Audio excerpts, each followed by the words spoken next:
Locating all IT resources on site gives the organization increased control over security measures. Security analysts assess risk and implement security practices accordingly. However, moving resources to the publicly accessible cloud means the company now has to reckon with an entirely different security landscape. The security of a public cloud environment depends heavily on the cloud service provider's security policy. When you need to secure resources in a public cloud, keep the following in mind. Other tenants could potentially view your data. An attacker can hide behind a fake identity. Space allotted to your company may not be completely free from the previous client's data. Identity and authorization controls may not be robust enough. The provider could misuse your data. Access may be affected if the provider's processes are inadequate.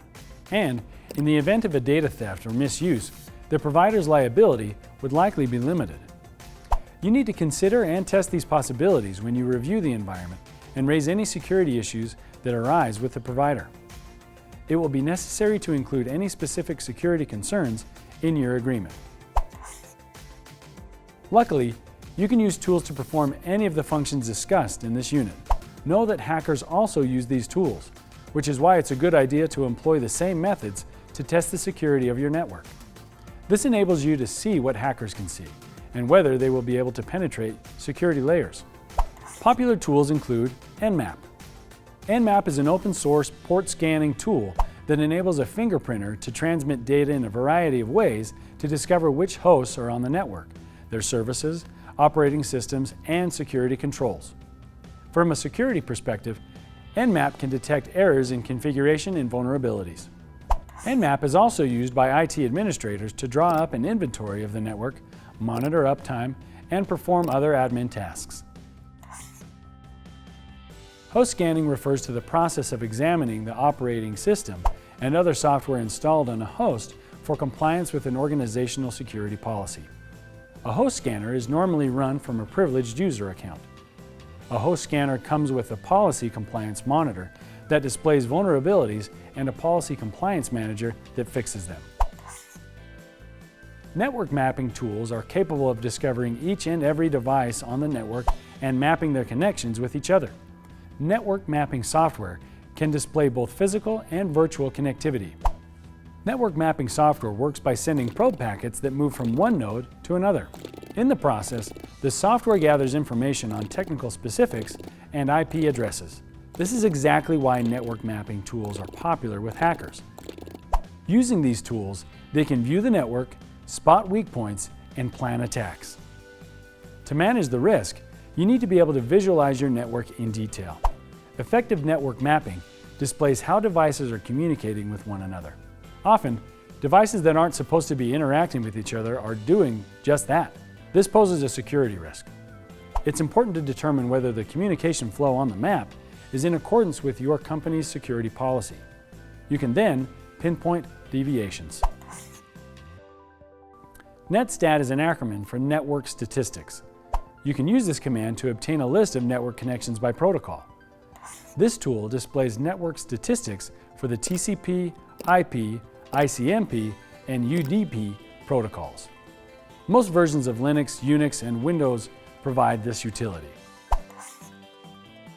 A packet analyzer is an application that can track, capture, and log packets that move through a digital network. This tool is also called a sniffer, or protocol analyzer. Hackers use packet analyzers to intercept data.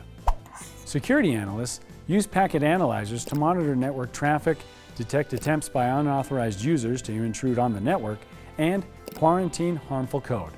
This tool also enables analysts to prevent unauthorized users from gaining access, to review user security status on LANs and WANs, and to check the configuration of firewalls and proxy servers.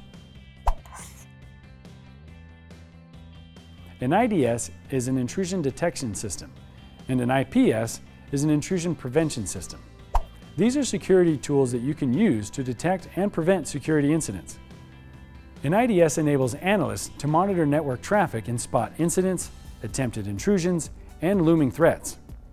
With the help of an IPS, security analysts can spot and thwart unauthorized attempts. An HIDS is a host intrusion detection system. An NIDS is a network intrusion detection system. These are security measures used to monitor the security of systems and networks.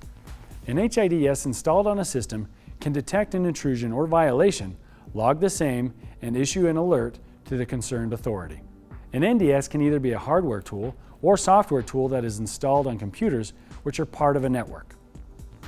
The hardware device has sensors that are positioned at different points on a network. An NDS has the ability to examine data packets moving in or out of the network and detect unauthorized activity immediately. An NIDS is sometimes used on small networks because it's relatively inexpensive and requires less training and administration than an HIDS. An HIDS is more suitable for large networks. A firewall is a critical detection and reporting tool. Firewall logs provide information on network traffic. It's important for a security analyst to analyze these logs in order to detect security issues. Rules enable a firewall to control interaction between users on both sides of the firewall. Appropriate permissions and denials are critical to effective intrusion detection and prevention of malicious activity. In a rule-based firewall, rules consist of network addresses and the port numbers of services that should or should not be allowed access.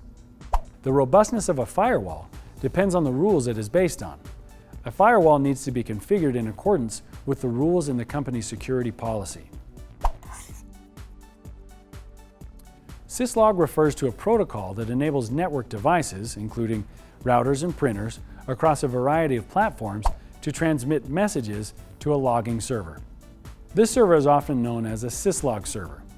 Using Syslog, security analysts are able to consolidate logs of events from a number of sources in a central location and perform a security audit.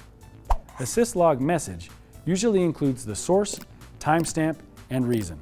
Each message will display the facility, which refers to the source of the message on a device, and the level of severity. A vulnerability scanner is an application that scans hardware and software for weak points.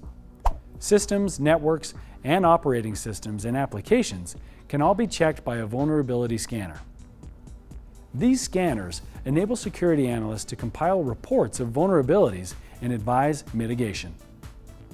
Cybersecurity analysts need to use both web application vulnerability and network vulnerability scanners. With the help of these applications, you can test and run preventative scans and also test for penetration to check for weaknesses that can be exploited by hackers. This concludes Module 1. You're likely feeling the need to save a helpless kitten at this point.